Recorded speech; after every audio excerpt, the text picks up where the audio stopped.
তাফসীর আছে আপনার। রমজান মাস আসছে, রোজা রাখতে বলছে, হেরা বলতেছে এইবার যেই গরম সম্ভব না। আচ্ছা 1 মাস রাখুন লইই তো কথা, এটা শীতকালে রাখ বসেন 10 জনে মেল করে একটা সিদ্ধান্ত দেন, তো সিদ্ধান্তের কোন নভেম্বর তো ঠিক আছে রোজা না রাখুন।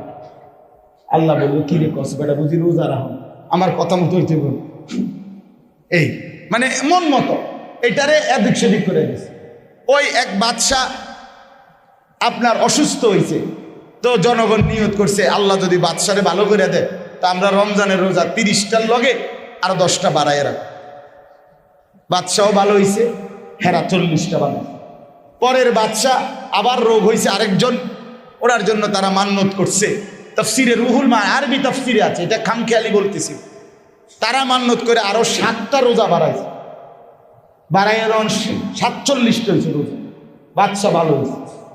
এরপরের বাদশাহ আইসা, তৃতীয় এক বাদশাহ আইসা বলতেছে আমি কোন দিন অসুস্থ হই না হই কম যায় না, না হইলে তো আমি নিজের থেকে কি দিলাম, আমারও তো একটা প্রেস্টিজ আছে। আগের 2 সরকার কেউ 10টা কেউ 7টা বাড়াইয়া দিল, যাও আমি আর 3টা দিয়া 50টা ফুরাই দিল। বাহ, জনগণ এর কান্দে উঠে গেল 50টা রোজা।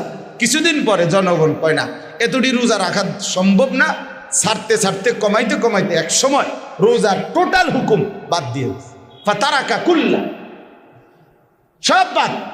এটা লাইক দিয়ে রোজা, কথা বুঝছেন না কথাটা?